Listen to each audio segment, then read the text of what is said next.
And hey guys, it's Mr.twizzed here yet again. We're gonna be watching a scary murder story tonight. Let me know what you think. I'm gonna do my reaction on it after I get done watching all of it. Let's get into the video. This is the story of the time that I witnessed a murder in a foreign country. I'm at the bus stop. I'm feeling pretty tipsy. I pull out my phone to check when the last bus is coming. But then I remember that I have no service. That's okay. I also happen to be in the company of a beautiful girl. She reassures me that the bus is coming in 20 minutes. We notice three men walking along the side of the pier. They're far enough away that they're mostly just silhouettes against the moonlight. The man walking in front is stumbling, while the other two maintain a stern posture. Something isn't right. Suddenly, one man shoves the stumbling man to the ground. On his knees, he starts sobbing and talking really fast. From where we are, we can't make out what he's saying, but it looks like he's begging for his life. The other two men remain completely silent. It's clear that they have no intention of letting him walk away alive. Then it hits me. We're the only other two people in the area. Not to mention, we're sitting at a bus stop that's situated directly under a street lamp in an otherwise dimly lit area. It's only a matter of time before they notice us, assuming that they haven't already. And if they're about to do what I think they're about to do, then I highly doubt they'll let us walk away as witnesses. We need to get the hell out of here before it's too late. Pause. You might be a little confused. Let's rewind so I can explain how we got here. A few years ago, my mom's boyfriend, Keith, received a bonus at work and wanted to take us all on vacation. My mom read somewhere online that in Thailand, everything was a lot cheaper, so we'd be able to live like royalty, all for a fraction of what it cost to live in North America. Say no more, we were in. So my mom, Keith, my younger sister Tabitha and I all packed our bags and set out for Thailand. The plan was 2 weeks. We all had high expectations going in, but when we arrived, it was like nothing we'd ever seen. We stayed inside a gated community, and our Airbnb was a castle. Okay, maybe I'm exaggerating a bit, but it was truly glorious. After we settled in, everyone was jet-lagged and ready to go to bed. I, for one, wasn't tired at all and was ready to explore. So I did what any young man who was alone in a foreign country would do. I went on Tinder. Now, I usually got a decent amount of matches, but for some reason, in Thailand, my profile was blowing up. Anyways, I started chatting with this girl, Malai.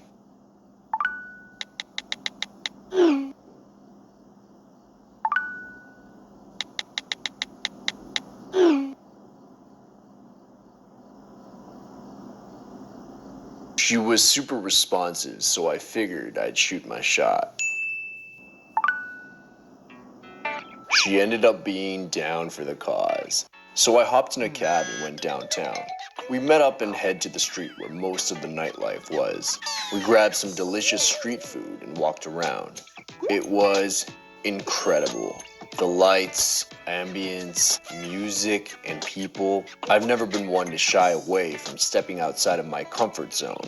But this was the moment that really put into perspective that I was in a completely different part of the world, far away from home.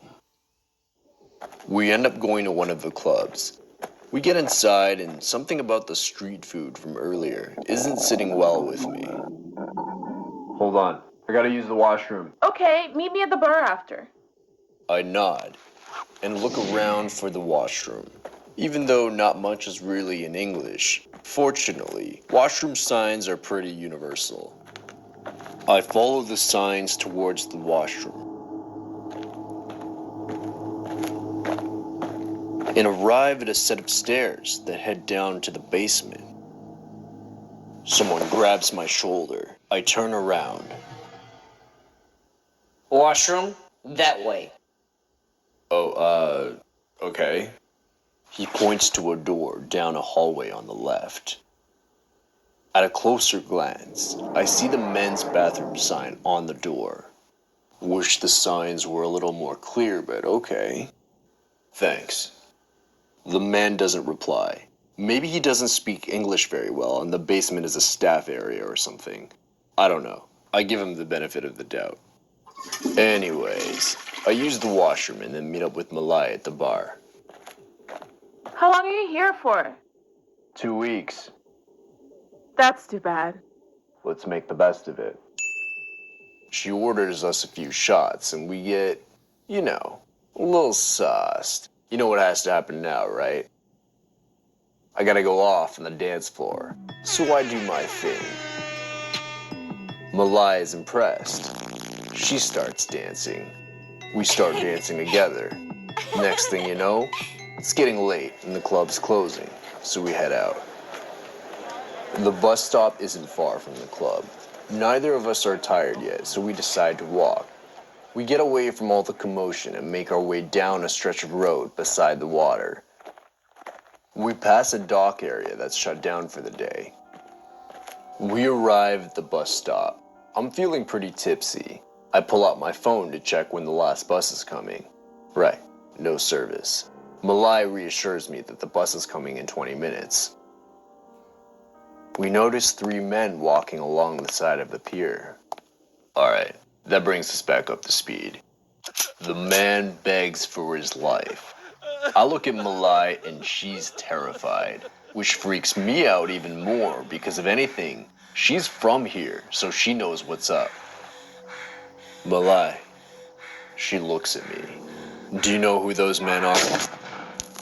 A gunshot. We both look. The man on his knees drops dead. Everything I've suspected is confirmed. The last bus isn't gonna be here for another few minutes, and we can't afford to sit here any longer.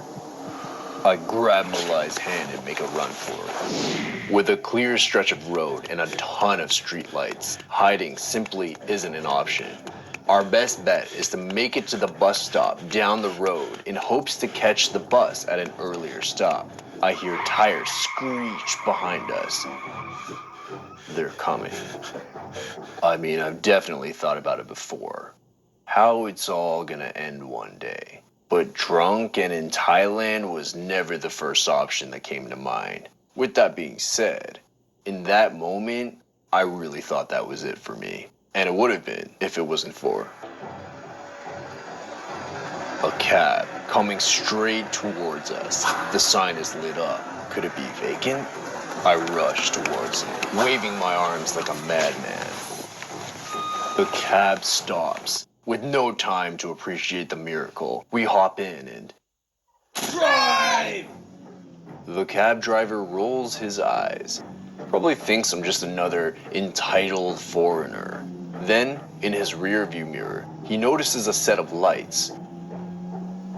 There was a car on our tail, quickly gaining on us. Our driver registers the situation, then speeds up the cab. The car behind us speeds up as well, but only enough to continue maintaining a safe distance. Here! We arrive at the front gate. Thankfully, the guards are on patrol. I flash my pass and they quickly let us in. We're inside the safety of the gates and under the protection of guards. There's no way they can figure out exactly where I'm staying.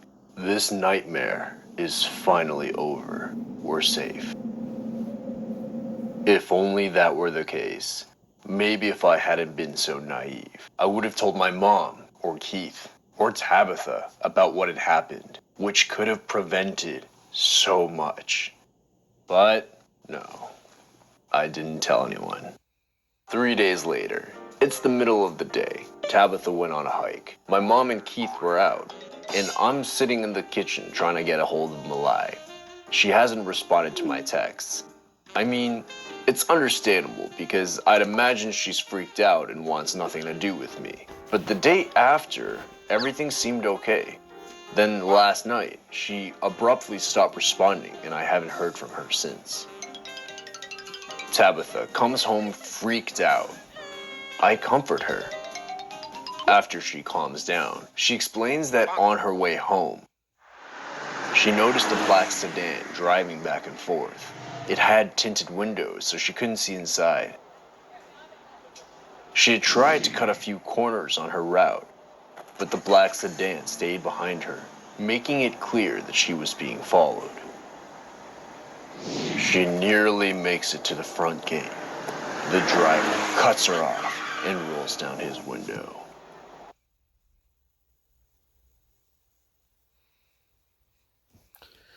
So far, this is creepy as hell, people.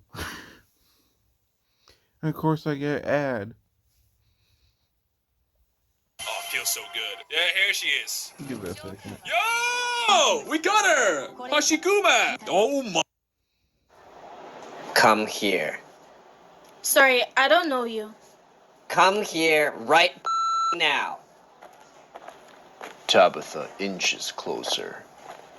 Where is your brother? He went to the beach. Luckily, Tabitha thinks pretty quickly on her feet. If I find out that you lied, you'll regret it.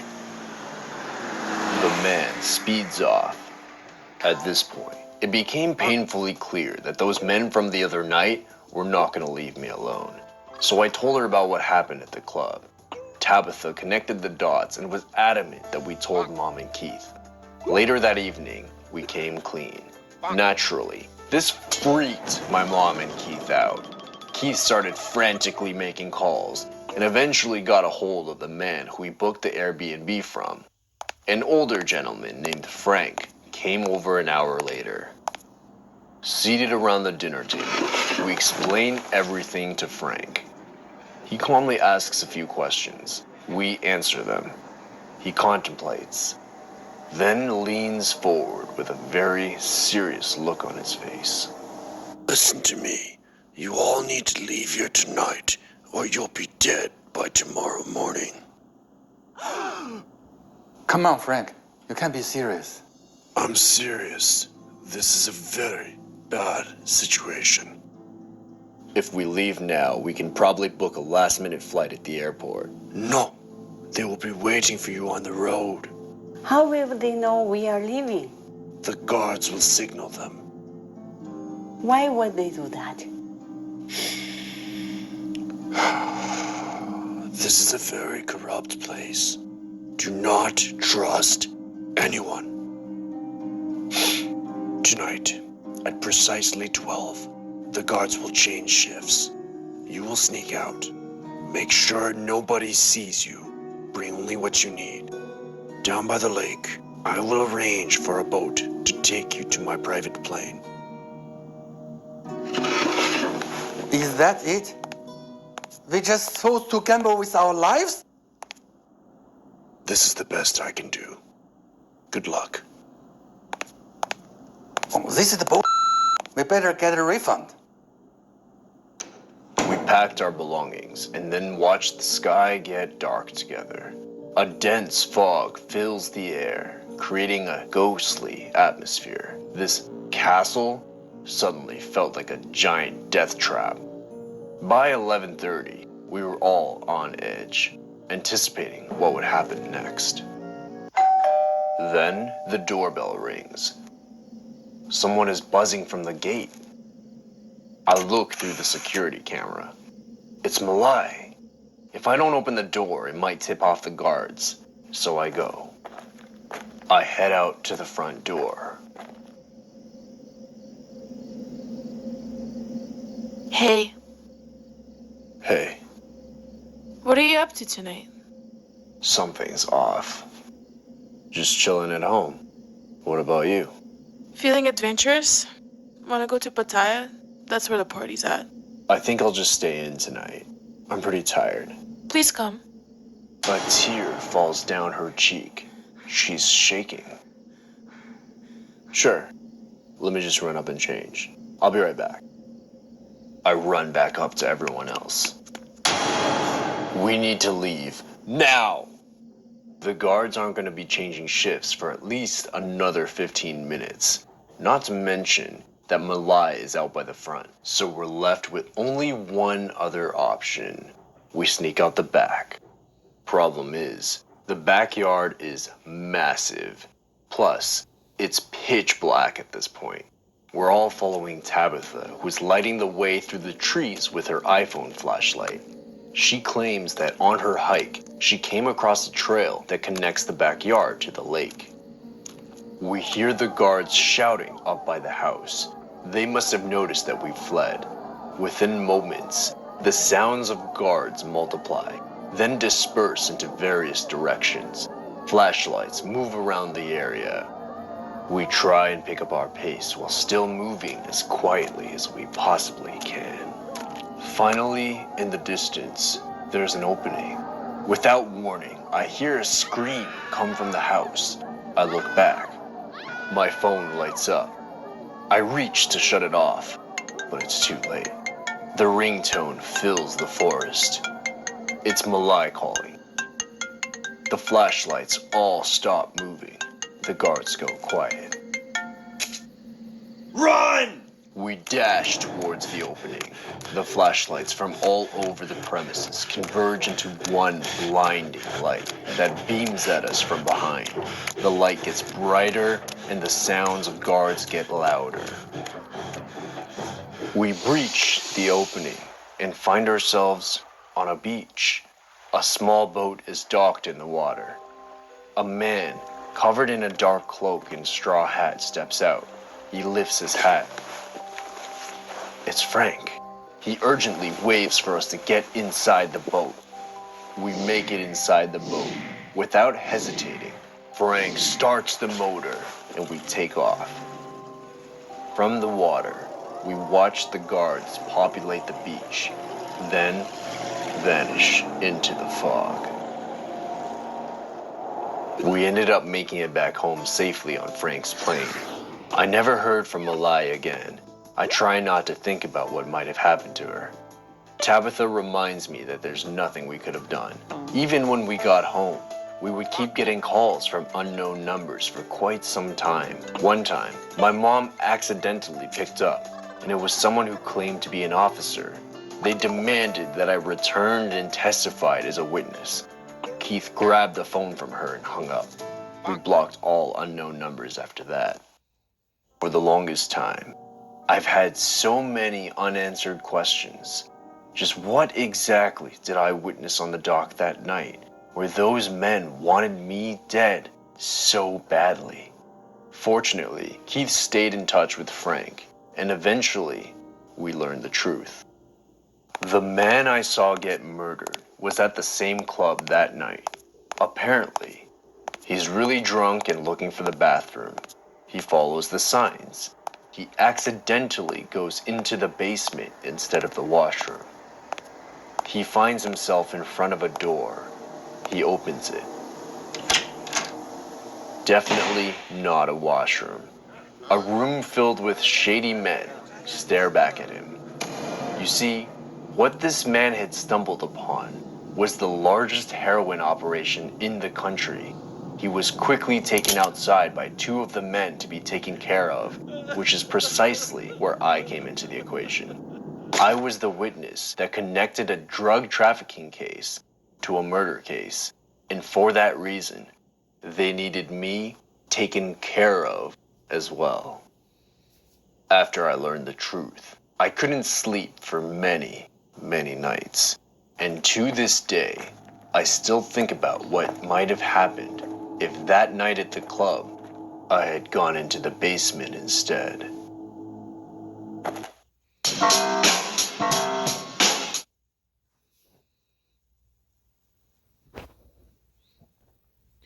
Well, that's it for this video. Tell me what you guys thought. I thought it was actually pretty interesting. And as you know, like and subscribe down below.